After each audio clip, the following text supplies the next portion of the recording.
मार्च 2007 जिसे पूरी भारतीय टीम कभी नहीं भूल सकती है, क्योंकि जिस भारतीय टीम को कोई टक्कर नहीं दे सकती थी, वही टीम अपने वर्ल्ड कप के पहले मैच में ही उस वर्ल्ड कप के सबसे वीक टीम में से एक बांग्लादेश से पराजित हो जाती है। और आलम ये रहा कि चारों तरफ से लोगों ने गालियां देना शुरू कर दिया, पर बात सिर्फ गालियां पर नहीं ख़त्म हुई। 23 मार्च 2007 को जब भारत श्रीलंका से अपना निर्णायक मैच खेलने उतरा, जो भारत को किसी भी परिस्थिति में जीतना ही जीतना था, उस मैच में भी भारत 255 रन का एक एवरेज टारगेट का पीछा करते हुए 185 रन पर ऑल आउट हो गया। जिस टीम में गांगुली, सचिन, सहवाग, द्रविड़, युवराज, धोनी जैसे विस्फोटक बल्लेबाज थे और जाहिर अगरकर और भजी जैसे खूंखार गेंदबाज थे, उस टीम का वर्ल्ड कप आते ही इतना बुरा हाल हो जाना किसी को रास नहीं आया।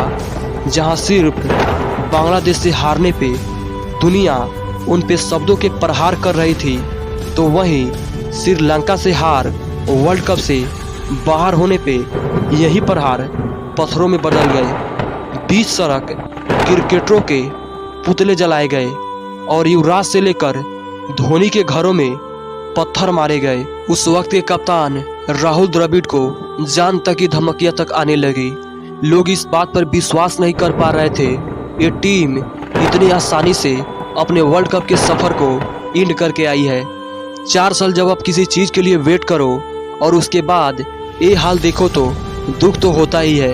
वर्ल्ड कप के बाद जब भारत इंग्लैंड टूर पे गया, तो वहां राहुल द्रविड़ बीच टूर ही तब के बीसीसीआई प्रेसिडेंट शरद पवार के पास गए और उन्होंने शरद पवार से कहा कि मैं अब और भारत की कैप्टेंसी नहीं कर सकता हूं, मेरी इस जिम्मेवारी को ख़त्म किया जाए, क्योंकि मुझे लगता है कि मेरी कप्तानी मेरी बैटिंग को इफेक्ट कर रही है। मैं अब और कप्तानी की रिस्पॉन्सिबिलिटी छोड़ पूरे तरीके से अपने बैटिंग पर फोकस करना चाहता हूँ।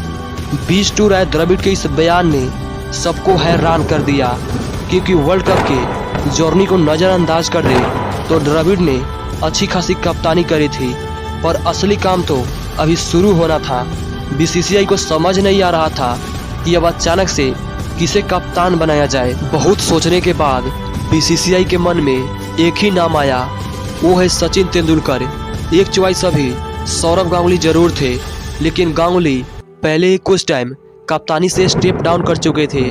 बीसीसीआई ने सचिन के सामने रिक्वेस्ट जरूर रखी, लेकिन बीसीसीआई जानता था कि सचिन की उम्र भी उस वक्त करीबन 34 साल थी और सचिन का कप्तानी में कोई खास ट्रैक रिकॉर्ड भी नहीं रहा था।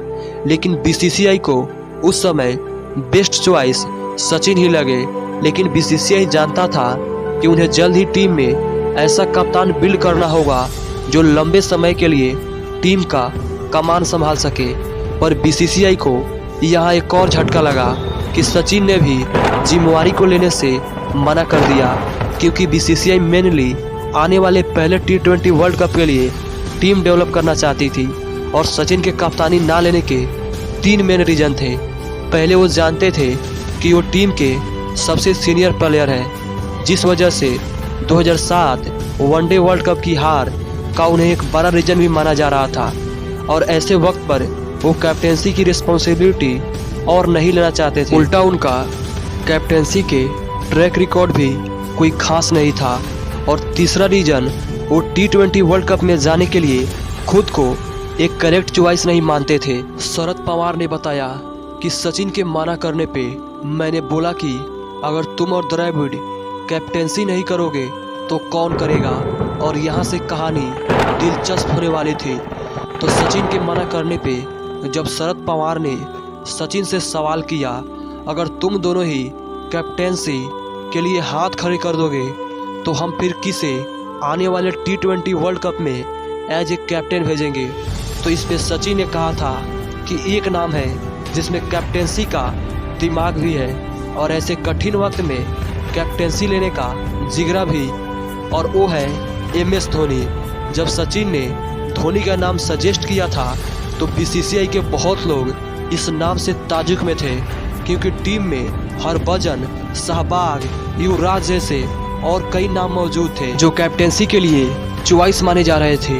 अब देखिए सहवाग भज्जी और युवराज से पहले धोनी को कैप्टन चॉइस क्यों करा गया, इसके पीछे एक बहुत बड़ी कहानी है जो मैं अलग से एक वीडियो में बताऊंगा।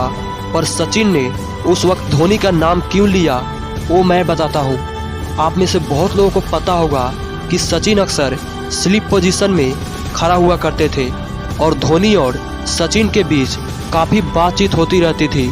सचिन ने बताया था कि धोनी की बातों का मैच्योरिटी लेवल इतने कम मैच खेलने के बावजूद भी ऐसा था जिसे ना जाने ही वो कितने मैच खेल लिए हो। हम सब आज ये तो जानते हैं कि धोनी अपने कैरियर में विकेट के पीछे से कैसे बॉलर को इनपुट देते रहते थे, लेकिन सचिन ने असल में तब ये कह दिया था कि टीम में हरभजन सिंह, जहीर खान, अगरकर और कुंबले जैसे एक्सपीरियंस बॉलर भी बैट्समैन की जिन कमियों को आंकने में असफल थे, धोनी 15 से 20 मैचेस खेलने के बाद ही बॉलर को उन बैट्समैन की कमियां बताने लगे थे।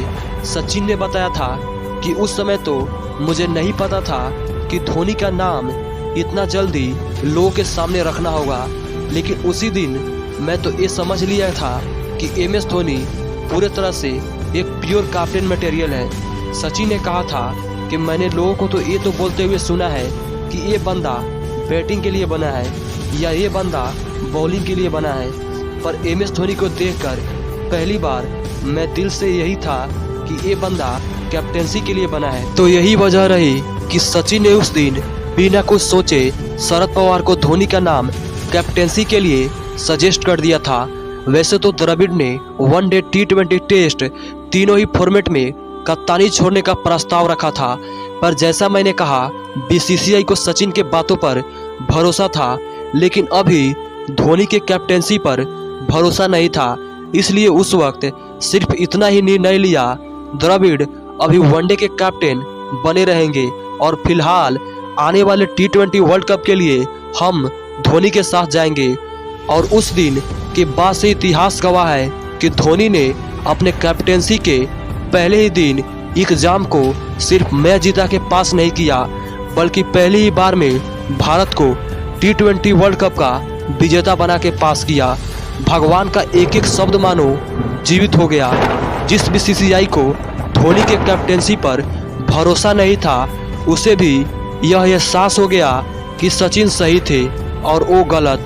नतीजा ये रहा कि T20 वर्ल्ड कप के जस्ट बाद धोनी को वनडे फॉर्मेट का भी कप्तान बना दिया गया और धीरे धीरे जब कुंबले ने टेस्ट छोड़ा तो धोनी टेस्ट के भी कप्तान बन गए। अब उनकी कप्तानी में भारत ने क्या क्या हासिल किया, मुझे नहीं लगता इसे किसी को बताने की जरूरत भी है, क्योंकि इतिहास के पन्ने और BCCI का अवार्ड रूम चीख चीख के आज भी कहता है कि धोनी की कैप्टेंसी ने जितना भारत को दिया है उतना शायद ही कोई दे पाएगा। पर यह ध्यान रखना जरूरी है कि हम जब जब धोनी की कैप्टेंसी का एप्रिशिएट करें तो जरूरी है एक थैंक्स दादा और सचिन को भी करी जाए, क्योंकि दादा ने धोनी को टीम में लाया और सचिन ने धोनी को कैप्टन बनवाया। अगर दादा धोनी को टीम में नहीं लाते, अगर सचिन धोनी को कैप्टन नहीं बनवाते तो शायद नहीं मिल पाता, जिसे सुनकर हमारा सीना चौड़ा हो जाता है और सर गुरूर से उठ जाता है। दोस्तों, किसी ने क्या खूब कहा है, एक असली हीरे की पहचान एक असली जोहरी ही कर सकता है। उम्मीद करता हूँ आपको ये वीडियो अच्छी लगी होगी, तो वीडियो को एक लाइक और चैनल को सब्सक्राइब करके बेल आइकन को प्रेस करना नहीं भूलिएगा। तब तक अगले वीडियो में फिर मुलाकात होगी। जय श्री राम, जय श्री कृष्णा, जय हिंद, जय भारत।